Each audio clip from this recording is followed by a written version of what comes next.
വിനോദസഞ്ചാരത്തിനിടയിൽ മൂന്നാർ ടൗണും പരിസരവും വൃത്തിയാക്കാൻ സമയം കണ്ടെത്തി എറണാകുളം കളമശ്ശേരിയിൽ പ്രവർത്തിക്കുന്ന പോളിക്യാബ് ഇലക്ട്രിക് ഉപകരണങ്ങൾ ഉണ്ടാക്കുന്ന കമ്പനിയിലെ ജീവനക്കാർ.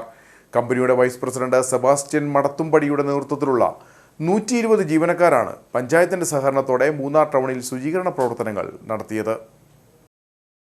വിനോദസഞ്ചാരത്തിനിടയിൽ മൂന്നാർ ടൗണും പരിസരവും വൃത്തിയാക്കാൻ സമയം കണ്ടെത്തി വ്യത്യസ്തരായി തീർന്നിരിക്കുകയാണ് എറണാകുളം കളമശ്ശേരിയിൽ പ്രവർത്തിക്കുന്ന പോളിക്യാബ് ഇലക്ട്രിക് ഉപകരണങ്ങൾ ഉണ്ടാക്കുന്ന കമ്പനിയിലെ ജീവനക്കാർ. കമ്പനിയുടെ വൈസ് പ്രസിഡന്റ് സെബാസ്റ്റ്യൻ മടത്തുംപടിയുടെ നേതൃത്വത്തിലുള്ള 120 ജീവനക്കാരാണ് പഞ്ചായത്തിന്റെ സഹകരണത്തോടെ മൂന്നാർ ടൗണിൽ ശുചീകരണ പ്രവർത്തനങ്ങൾ നടത്തിയത്.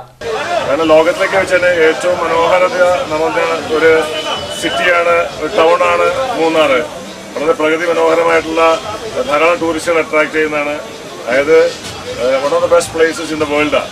പക്ഷേ ഇവിടെ വന്നു കഴിയുമ്പോൾ ഈ ടൗണിലേക്ക് വന്നു കഴിഞ്ഞാൽ ഈ ടൗൺ വഴിയല്ലാതെ പോകാൻ പറ്റില്ല. ചിനാക്കനാലിലേക്ക് ടൗണിലേക്ക് വന്നാൽ വളരെ മാലിന്യങ്ങളുടെ കൂമ്പാരം, അതുപോലെ വൃത്തി പഞ്ചായത്ത് വളരെ ശ്രമകരമായ കാര്യങ്ങൾ ചെയ്യുന്നുണ്ടെങ്കിലും ധാരാളം വൃത്തിഹീനമായിട്ടുള്ള കാര്യങ്ങൾ എറിഞ്ഞ് പുഴയിലേക്കും മറ്റുള്ളവർക്ക് ഇടാറുണ്ട്. അപ്പോൾ ഞങ്ങൾ രാവിലെ ഒരു ഓർത്തെടുത്തു, ഞങ്ങളുടെ കുടുംബങ്ങളാല്, ഞങ്ങളുടെ കമ്പനിയാല്, സമൂഹത്താല് ഒരു വേസ്റ്റ് പോലും, ഒരു പ്ലാസ്റ്റിക്കിന്റെ മാലിന്യം പോലും ഞങ്ങൾ പുറത്തേക്ക് എറിയുകയില്ല. അതുമാത്രമല്ല, ജനങ്ങളിൽ നിന്ന് ബോധവൽക്കരണമായിട്ട് ഞങ്ങൾ ധാരാളം ലീഫ്ലെറ്റുകൾ ഇവിടെ ഡിസ്ട്രിബ്യൂട്ട് ചെയ്തു. അപ്പോൾ ജനങ്ങളെ ബോധവൽക്കരിക്കാനുള്ള ഭാഗമായിട്ട് ചെയ്യുന്നൊരു ആക്ടിവിറ്റിയാണ്.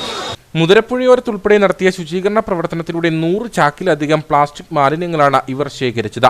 ഇവ പഞ്ചായത്തിന് കൈമാറി. 120 അംഗ സംഘമാണ് മൂന്നാർ സന്ദർശനത്തിനെത്തിയത്.